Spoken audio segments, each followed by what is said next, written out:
Yosh, bienvenue sur Manga Corp. Aujourd'hui je vous parle de mes mangas préférés de 2020.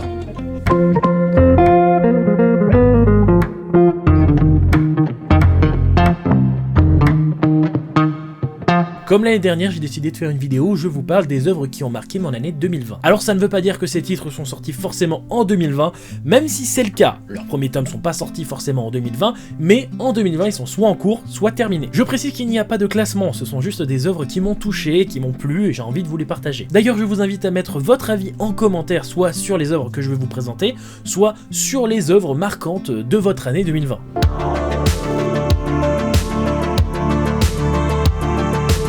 Je commence tout d'abord avec un titre dont je ne vous ai jamais parlé sur la chaîne YouTube, pourtant j'en ai parlé sur d'autres chaînes, à chaque fois on m'a invité pour parler d'un manga que j'aimais bien, et je parlais de celui-là, c'était une petite propagande, j'en ai jamais parlé sur la chaîne pour le moment parce que je prépare une grosse vidéo à ce propos, mais j'étais obligé de le mettre dans ce top étant donné que cette série je l'aime d'amour. D'ailleurs encore une fois dédicace à La Pomme qui rougit, qui est une amie instagrammeuse qui m'a fait découvrir ce titre, donc voilà, je vous mets son Instagram, elle le mérite quand même, donc... Alors Shine c'est le titre qui m'a redonné de la joie de vivre après que Actage se soit arrêté. Effectivement, c'est un peu exagéré, mais je vous avoue que Actage, j'adore ce titre, il est juste incroyable. Donc évidemment, vous le savez, il s'est arrêté parce que l'auteur a fait le con, hein, on va pas se mentir, donc ça s'est arrêté. Bon, mais tant pis, hein, ce qui est fait est fait, mais c'est clair que je l'aimais énormément ce titre, et j'étais vraiment dépité, et j'ai découvert Shine par la suite, qui a une forme de ressemblance dans le sens où ce sont tous les deux des shonen, et ils traitent des thématiques qui sont peu traitées. D'ailleurs je dis shonen, mais Shine c'est un shonen au Japon,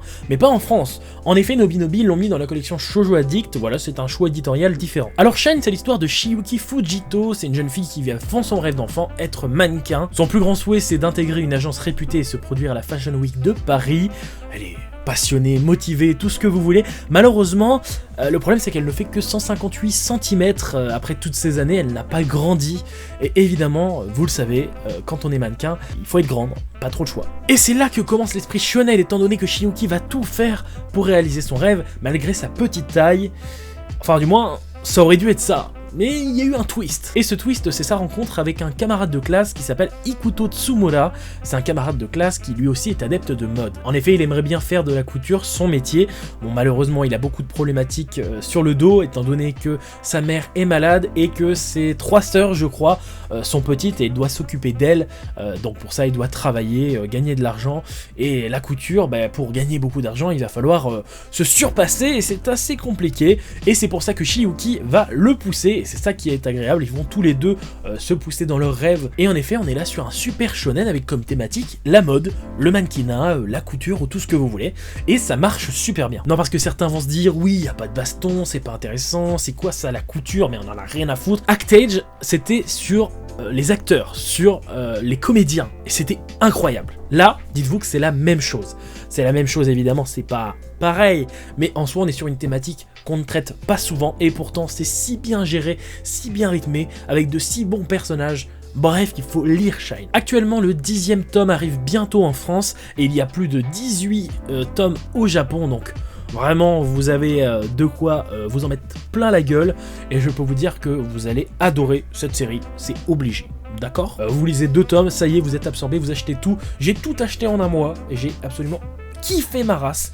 Donc je vous la conseille totalement, j'irai pas plus loin, hein. Il y a une vidéo qui sortira à ce propos. Je voulais juste le mettre dans ce top, parce que Shine c'est incroyable.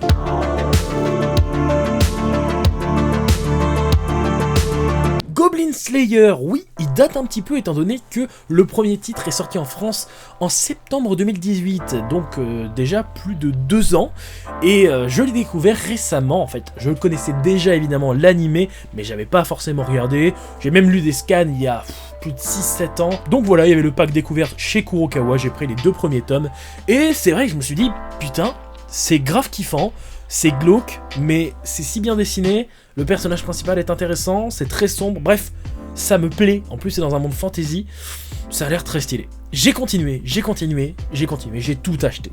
Absolument tout. Le préquel et tous les tomes de la série principale. Et j'ai kiffé ma race et je continue à kiffer de ouf. Goblin Slayer, comme son nom l'indique, c'est chasseur de gobelins. C'est l'histoire d'un aventurier rang argent qui ne fait que tuer des gobelins. Rang argent, c'est assez haut niveau. Voilà, bah, c'est le plus haut niveau pour un aventurier basique, on va dire. Après, il faut avoir des prédispositions pour être encore plus haut niveau. Et donc, ce crève-gobelin, oui, c'est le nom en français qui est assez stylé, hein, moi j'aime bien personnellement, eh bien, il va faire que chasser des gobelins, et puis les autres vont être en mode, bah ouais, mais les gobelins c'est facile, lui il est rang argent, et pourtant il fait que des gobelins. Bon, les gobelins déjà, c'est pas si facile, hein, on va le voir en lisant cette œuvre, et s'il fait ça, c'est pour une bonne raison, étant donné que je crois que c'est sa sœur qui s'est fait violer devant lui et tuer. Bref, ça a pas fait plaisir, c'était tout son village qui a été exterminé par des gobelins, c'est le seul qui a réussi à survivre, et donc évidemment, voilà, il a souhaité se venger, et il a souhaité venger toute sa vie. Et donc on suit ses aventures, voilà, de quête en quête, où il va rencontrer donc des nouveaux compagnons, et ça va être intéressant vraiment, avec des super personnages, un super rythme, des scènes de combat vraiment très intelligentes, parce que oui, quand on est un chasseur de gobelins, il faut être intelligent, étant donné que ils vont évoluer, et au fur et à mesure, ils vont avoir de bonnes idées, des idées de pièges, il y a plusieurs types de gobelins, il y a... Voilà, franchement, il y a tout un univers qui est vraiment très intéressant, et moi je vous conseille totalement Goblin Slayer, qui est vraiment très très bon. En plus, vous avez même un préquel qui se passe 4 ans avant, je crois, quand il a commencé son parcours d'aventurier, où il était pas très fort, où on voit un petit peu comment il va faire pour devenir aventurier, et surtout pas mourir, parce que lui, dès qu'il a pu, il a pris une quête, il est allé devenir aventurier, hop, il est allé chasser des gobelins, sauf qu'il avait aucune expérience dans la chasse aux gobelins, donc bref, c'était galère, et ce préquel il montre un petit peu comment il a évolué, comment il est devenu le chasseur, le crève-gobelin qu'on voit 4 ans après dans l'aventure principale. Actuellement il y a 10 tomes au Japon, c'est toujours en cours. Le 10e arrive bientôt en France, bref, on est à jour, impeccable. Vous pouvez découvrir cette œuvre sur différents supports, vous faites comme vous voulez. En tout cas, Goblin Slayer, c'est très très bon, j'avais envie de vous le partager, voilà.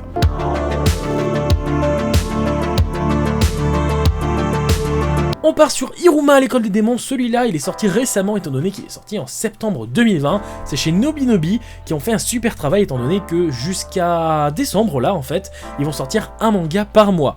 Donc, le 4e arrive, et c'est celui de décembre. Alors, ce titre, il est aussi en animé sur Wakanim. C'est comme ça qu'il a été découvert et qu'il est devenu populaire. Donc, Nobinobi, ils ont dû se dire, oula, c'est intéressant. Donc, évidemment, ils ont pris la série et l'ont sorti. Et moi, j'avais bien aimé, j'avais regardé quelques épisodes en animé, et finalement, je laissé tomber, sans raison, voilà. Et j'ai reçu le premier tome de la part de Nobinobi, et je me suis rendu compte qu'en fait, c'était beaucoup mieux rythmé en manga. Alors évidemment, l'animé est impeccable, même en termes de rythme, mais évidemment, quand on lit un manga, ça va plus vite, et surtout, moi, je préfère le support manga pour lire, pour des fois plus de détails, etc.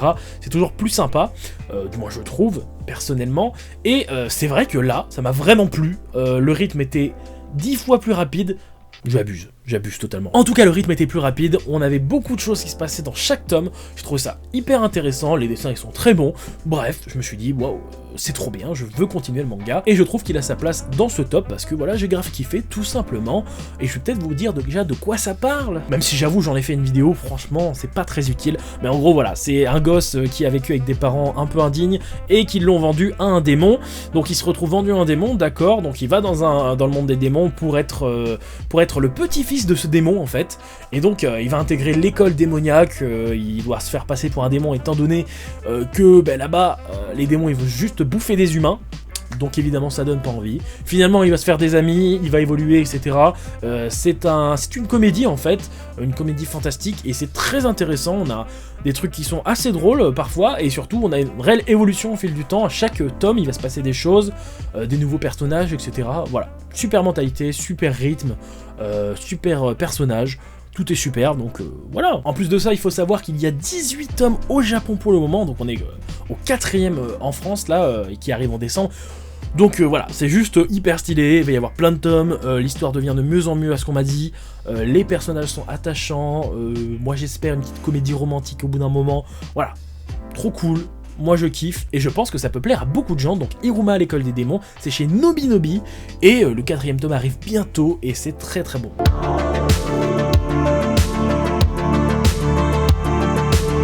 Blue Flag, sorti chez Kurokawa, le premier tome est sorti 14 mars 2019, c'est une série en 8 tomes, le 7ème tome vient juste d'arriver, je ne l'ai pas encore lu. Blue Flag, c'est très dur à résumer, c'est un slice of life vraiment particulier, on va suivre la relation et les états d'esprit de différents personnages, tous plus intéressants les uns que les autres. C'est le premier de ce genre qui m'a donné un effet pareil, voilà, j'étais absorbé dans ma lecture, j'étais immergé dans l'œuvre, les personnages sont hyper attachants, si tu les aimes pour quelque chose, si tu les aimes pas pour quelque chose, mais le tout est cohérent, et c'est vrai que c'est très difficile de résumer, de vous dire pourquoi c'est bien Blue Flag, en tout cas je trouve, hein, je suis juste mauvais, ou peut-être que j'aurais peut-être pas dû repartir sur une vidéo en impro, j'en sais rien. Après cette vidéo avait juste pour but de vous parler des œuvres qui m'ont marqué, donc l'impro c'est bien pour vous partager ce que j'ai sur le cœur. Mais voilà, Blue Flag c'est un slice of life, c'est fabuleux, on a tout le temps envie d'en voir plus.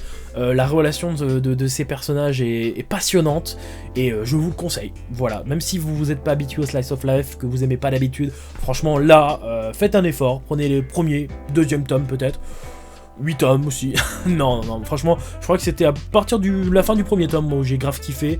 En plus, je crois que c'est la fin du deuxième tome où ils te mettent un twist de ouf, où tu te dis oh les bâtards, je veux voir la suite. Bref, c'est hyper bien géré, c'est hyper bien maîtrisé. Voilà, Blue Flag, c'est incroyable.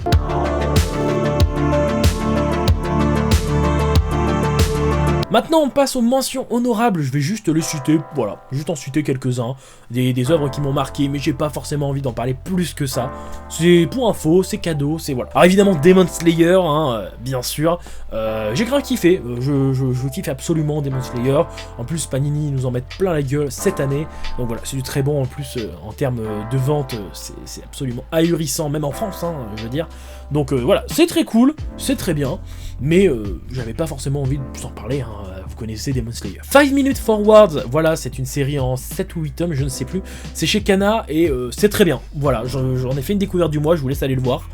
Voilà, c'est juste très bien, le synopsis, il est sur la découverte du mois. Mushoku Tensei, on n'a pas eu beaucoup cette année, on a eu 4 peut-être, 3 je crois, cette année. C'est un isekai que j'adore, c'est d'ailleurs l'isekai que je préfère. Je vais pas vous mentir que je trouve ça incroyable, on a des personnages fabuleux, une aventure trop passionnante, vraiment Mushoku Tensei c'est très très bien, c'est chez Doki Doki, je vous le conseille totalement, j'en ai pas fait de vidéo, je ne crois pas, il faudrait que je me bouge le cul, ouais, faudrait que j'en fasse une, peut-être. Et je termine avec Bloom Into You, un Yuri terminé en 8 tomes, d'ailleurs le 8ème tome vient juste de sortir, et pour vous dire je l'ai terminé tout à l'heure, et juste c'est fabuleux, c'est un Yuri, j'en ai vu combien moi des Yuri, je crois que c'est le premier que je termine, ouais c'est le premier Yuri que je termine, et j'ai trouvé ça incroyable, c'était une superbe histoire d'amour, qui s'est passée, je vous spoil pas, hein, voilà, mais au début c'est mal barré, hein, parce qu'il y en a une qui dit je t'aime, et l'autre elle fait bah yes, merci, hein, t'es en mode d'accord, bon.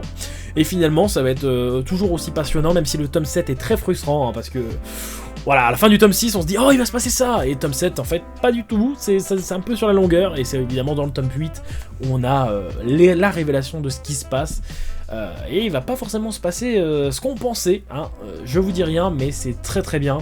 Bloom Into You, c'est un super Yuri, et si vous connaissez pas le genre, je vous le conseille pour découvrir, parce que c'est incroyable. Et voilà, c'était les œuvres qui m'ont marqué, une vidéo assez chill, hein, on va dire, ce qui est de l'impro, écoutez, j'aime bien faire ça de temps en temps, c'est bien d'écrire les vidéos, mais c'est moins plaisant de parler juste avec le cœur de ce que t'as à dire.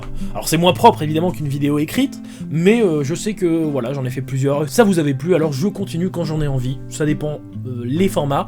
Et donc voilà, n'hésitez pas à mettre votre top des mangas voilà, que vous avez préférés, qui vous ont le plus émerveillé durant cette année 2020. Il y aura d'autres vidéos comme celle-ci qui vont apparaître, comme des vidéos webtoon, un top webtoon, top isekai peut-être, je veux faire ça aussi, parce qu'il y en a eu beaucoup des isekai cette année, et je pense que ça serait bien de faire une petite rétrospective, voilà, en tant que master of isekai, pas du tout, mais voilà, j'adore ça, donc je vais en parler tout simplement. En tout cas, voilà, j'espère que cette vidéo vous a plu, si c'est pas le cas, ne m'insultez pas en commentaire s'il vous plaît, je suis très fragile et je vais pleurer, et je vous dis à bientôt sur Manga Corp.